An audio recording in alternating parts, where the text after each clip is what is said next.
জয়নিতাই, কেমন আছেন সবাই? তো আমি বেরিয়ে পড়েছি কাজোড়া হরিবাসরের উদ্দেশ্যে। আগের ভিডিওতে আপনাদের বলেছি যে যেহেতু বাড়ি থেকে খুব সামনেই সেই হরিবাসরটা, তো সেই জন্য প্রত্যেক দিন আমি আর আমার মা বাড়ি আসা যাওয়া করছিলাম। কীর্তনের পরেই আমরা বাড়িতে চলে আসছিলাম যাতে আমরা শান্তিতে রেস্ট নিতে পারি। তো আমি সেখানে সময় মতো পৌঁছে গেছিলাম সন্ধ্যাবেলায়। তো আজকের তারিখটা হচ্ছে বাংলার জ্যৈষ্ঠ মাসের 7 তারিখ। জ্যৈষ্ঠ মাসের 6, 7, 8, 9 আমাদের কীর্তন ছিল কাজোড়া হরিবাসরে। তো সেখানে আমরা আজকে হচ্ছে দ্বিতীয় দিন।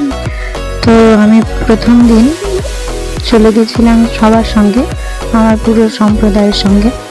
তারপর দ্বিতীয় দিন আমি যখন কীর্তনে যাই, তো আমি আমার দাদাকে বলেছিলাম যে একটু ছেড়ে দিয়ে আসতে, সেখানে পৌঁছে দিয়ে আসতে। তো আমি, আমার মা আর আমার দাদা সেখানে চলে গিয়েছিলাম, কিন্তু কমিটির সদস্যবৃন্দ ওনারা বললেন যে এভাবে আপনি আসবেন না।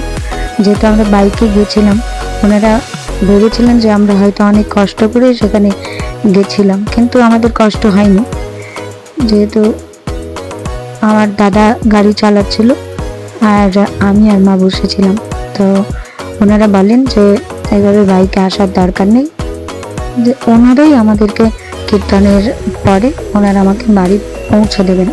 তো আমি ইতস্তত বোধ করছিলাম যে কোনো দরকার নেই, আমি বাড়ি থেকে আবার দাদাকে ডেকে নেব, কিন্তু ওনারা বললেন যে না, ওনারাই আমাদেরকে আবার কীর্তনের পরে বাড়িতে পৌঁছে দেবেন। তো আমি সেখানে গিয়ে প্রথমেই টিফিন করে নিয়ে তারপর রেডি হতে শুরু করে দিয়েছিলাম, কিন্তু যেহেতু ওনারা বলেছিলেন যে 9:30 থেকে আসরটা আজকেই দেবেন।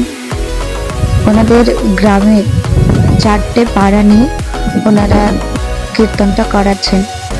তো ওনাদের 4টে পাড়াতে 4টে গৌরমণ্ডলী দল আছে। তো সেজন্য প্রত্যেক দিন সেই 4টে গৌরমণ্ডলী দলই প্রত্যেক দিন কীর্তনের প্রথমেই, কীর্তনের আগে ওই 4টে গৌরমণ্ডলী দল প্রথমে ওনারা গাইছিলেন, তারপর আমরা যাচ্ছিলাম আসরে। সেজন্য একটু সময়ের এদিক ওই দিক হয়ে যায়।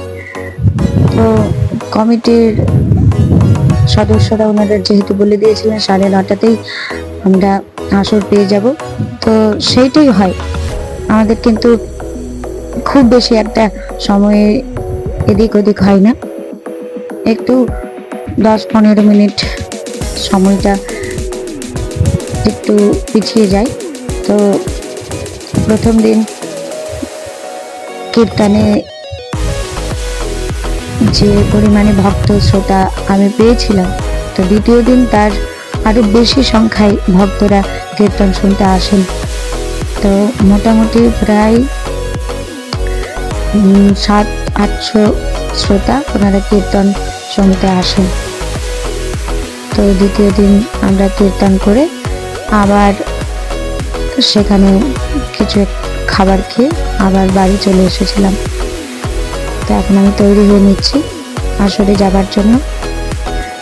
তো আমি যেহেতু কীর্তন করতে গিয়ে বা কীর্তনের দিন খুব একটা সময় পাই না, সেজন্য প্রত্যেক দিন এই ভিডিওগুলো দিতে পারছি না।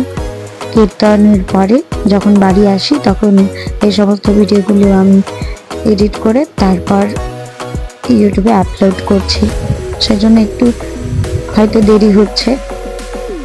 একদম পারফেক্ট দিনে আমি ভিডিওগুলো দিতে পারছি না। তো আমি এবার তৈরি হয়ে নিয়েছি। সবার, আমার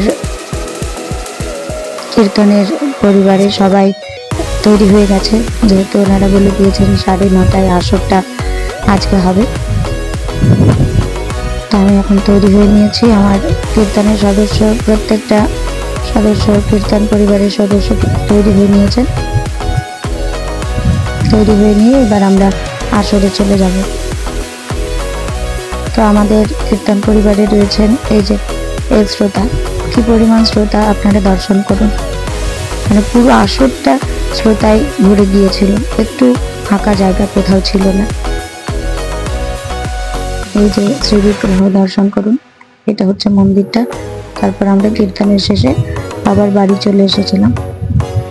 তো আমাদের কথা মতো ওনারা আমাদের কীর্তনের পরে আমাদের বাড়ি ফিরিয়ে দিয়ে যান। সবাই ভালো থাকবেন। জয় নিতাই। আজকের ভিডিওটা এই পর্যন্ত।